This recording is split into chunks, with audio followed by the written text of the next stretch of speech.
guys, how's your morning going?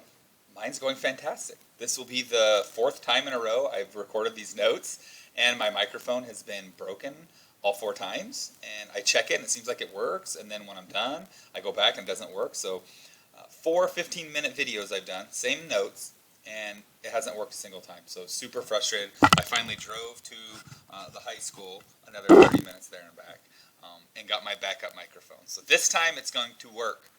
I can already see the little microphone thing moving in the top. We're good. Okay, here's your notes for today.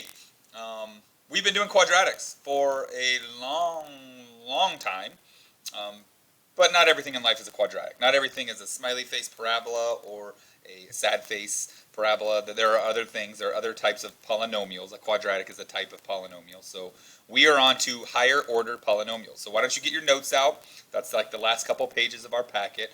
I'll fill these notes out with you again, and this time you'll be able to hear me and kind of register what I'm saying. So without further ado, let's change this thing over. We're actually not going to start with the graph one. We're going to start with the one that looks like this. We have these polynomials on the side. Polynomials are numbers and letters being multiplied together, variables, and then addition in between them, a single variable like this. So these are all polynomials, and then we're going to classify them. We're going to give them names, right? We're going to get some vocabulary going down for this one. I had to print mine 3 times because I messed up mine, so my printer is running out of ink, but you guys have the real version. Hopefully you can see it. We're going to start by writing a different one down here. I know we have those 3 up here, but I'm going to write y equals negative 2x squared plus 4x minus 11. That's one we already know, so I think it'd be a good idea to talk about one we already know, and then we'll start to expand and do the ones that we don't know. So here's the first one we know. I'm going to give you guys your first definition, and that is a degree. The degree of a polynomial is a single number that's the highest exponent you see. So you're going to go look at all the exponents, whatever the highest exponent is. Boom, 2, that's the degree of the polynomial. Could not be easier. We like that. Next, all polynomials that have a degree of 2 are called quadratics, and we already know that. So we give them a name. A number and a name. That's what some of your problems will say. State the degree, the number, and name for this polynomial, whatever it is. So this is called a quadratic. Nice. The next one is the leading coefficient. And we already know what that is. That's the a, and ax squared plus bx plus c. So for us, a would be negative 2. The key thing here being is that it's negative. So now what happens? The whole build-up for this. Yes, we like to have names so we can talk about these things in vocabulary, but our end goal is to be able to state the end behavior. An end behavior of a graph, not just polynomials, but for all graphs, is what's happening as I go to the right, way to the right on my graph, and what's happening as I go to the left, way to the left on my graph. So anytime you're doing end behavior, we're going to have to start with these 2 things. What's happening as I go to the right, what's happening as I go to the left. Now, we should already know this, right? This is a sad face. This is a quadratic. We know happy or sad face with a negative leading coefficient. That negative 2 in front means the shape of this thing is going to be down. Bless me, sorry. So down and down. And that's exactly what we're going to say. As I go to the right on my graph, as I go to the right on my graph, it's falling down. As I go to the left on my graph, it's also falling down. We know that from sad faces. But what's going to be handy with this is by knowing just this quadratic one, a degree of 2, it actually follows the exact same pattern for every even degree. All even degrees are going to look like this. If this was a 4, or if this was a 6, or if this was a, 28, it doesn't matter. If the degree is even, it's always going to look like a parabola on the edges. It's either going to go down and down, or if it's a happy face, it'll go up and up. Another thing, there's a lot of things here, whatever this one is will always match the right one. So if this is negative, as I go to the right, it falls. If this was positive, like up, positive goes up on my y's, then as I go to the right, it would go up. These will always match. Whether it's even or odd, it does not matter. These will always match. Okay, so let's go on to this one. Let's fill this one out up here. Hit pause for a second and see if you can fill out these 3 things for this polynomial. Okay, we're back. The degree is 4. That's the biggest exponent I see. We call all 4th degree polynomials quartics. Go ahead and try to say that, quartic. No one's around, no one will judge you. 4th degree polynomial is a quartic. Next, the leading coefficient, we look at the number out in front of that term, that quartic term, and it happens to be a negative 12. The key being that it's negative. The leading coefficient is negative 12, but what we're going to use it for is the fact that it's negative.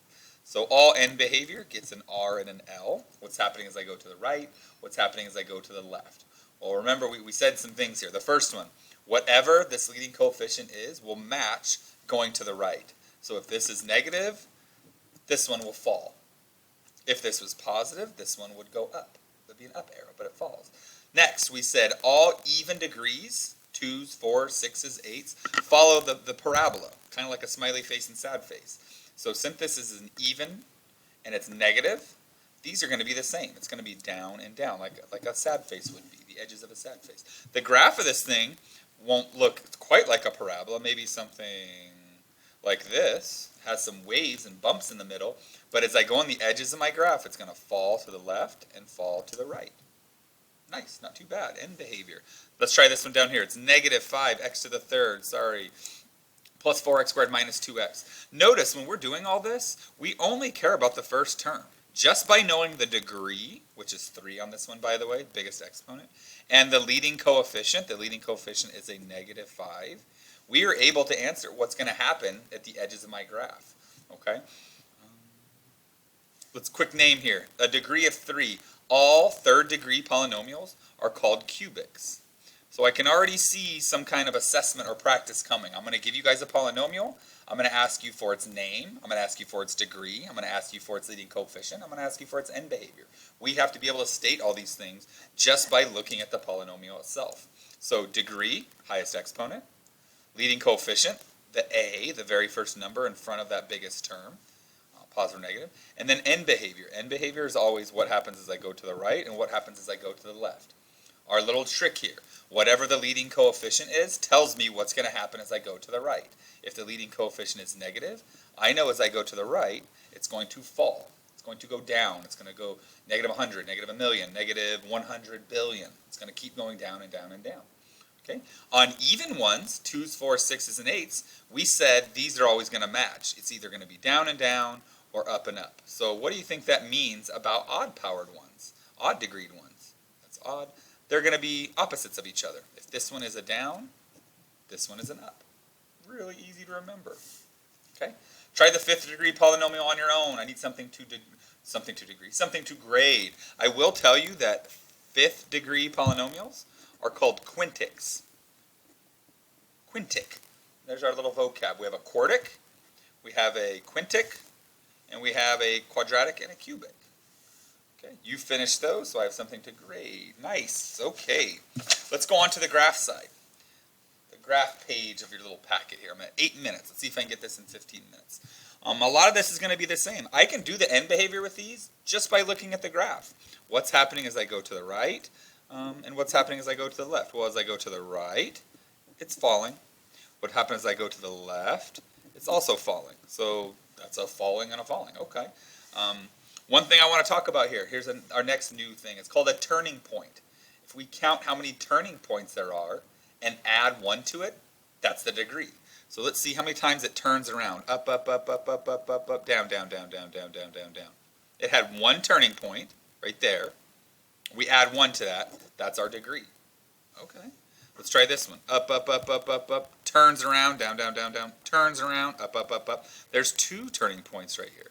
We would call those relative maximums and relative minimums because it's not a maximum. This graph doesn't have a maximum. It goes up forever. But just right here, if you compare all the points just right here, then this guy is higher than everyone else. He would be a relative maximum. But that's okay. There's 1 turning point, 2 turning points. Add 1 to it, we get a degree of 3. As I go to the right, it's going up. So remember, that matches whatever our leading coefficient is. Our leading coefficient is going to have to be positive. Let's look at this one. As I go to the right, it's going down. That always matches my leading coefficient. That would be negative. As I go down, I'm going down into the negatives. Going up, I'm going to the positives. Let's look at this end behavior then, right and left. We could just do this from, let's pretend I don't have my graph. I know the degree is 3, an odd number. I know the very first coefficient is positive. That's enough information to do the end behavior right there. Okay? The leading coefficient will always match what's going on as I go to the right. So that's positive. The positive numbers are up. Because it's an odd power, odd degree, That's odd. I know these are going to be opposites of each other. This one is down. Nice. What's the name of that thing? For extra credit, write the name of that thing right in this little box right there on your paper. Next, up, up, up, up, up, up, down, down, down, down, up, up, up, up, down, down, down, down. There are 1, 2, 3 turning points. Add 1 to that. That's a quartic. Did you remember the name? Quartic.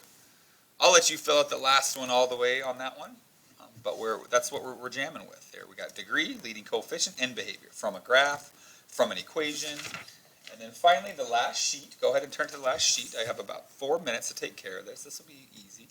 First thing I'm asking for are the roots. Roots are x-intercepts. X-intercepts happen when y is 0. So I can make y 0. Now we're talking ZPP. Okay, so my answers would be add 7, subtract 2, and add 3. There are my real roots. Now, however many roots we have is going to be what the degree of the polynomial is. If I was going to multiply these all out, eventually I would end up with an x times an x times an x. That's x cubed. That tells me the degree. The degree would be a 3, and this is a cubic. Hey, cubed, cubic, that makes sense. You guys can find the y-intercept. Plug in a 0 for my x's and rip it in your calculator. I'm going to skip down to the last one now. The last one is kind of condensed down for us, but really what's happening is there's an x squared, so that's an x times another x. Then there's an x plus 5. Then there's 2x minus 1s. And then there's an x minus 6, and I ran out of room. I should have wrote smaller, but that's okay. This is still going to get the point home. If I was going to find the real roots, we would have a 0, a 0, a negative 5, a 1, and a 6. That's a lot of roots, okay? Some of them are repeated roots, and we don't need to write them twice. Like that's a 0, and that's a 0, so I would write a real 0 right there, just 0. I don't have to write it twice, but it counts twice when we're trying to figure out the degree of our polynomial. If I was going to multiply all these x's together, I would have x squared times x times another x, because it's squared, repeated root, times another x. How many x's is that? 1, 2, 3, 4, 5, 6 x's. This would actually be a 6th degree polynomial. What are the rest of those roots? We got a negative 5. We have a 1. The 1 is a repeated root. It shows up twice. Multiplicity of 2. There's our big word for the day. Multiplicity. The multiplicity means it's showing up more than once. So we would say a multiplicity of 2 on this one. And then the last one would be a 6. Again, I'll let you fill out the y-intercept. So hopefully, this time around, you heard my voice. That was super frustrating for me. Hopefully this worked. I will put this video up for you shortly. Watch it. Did you find the extra credit? Did you do it?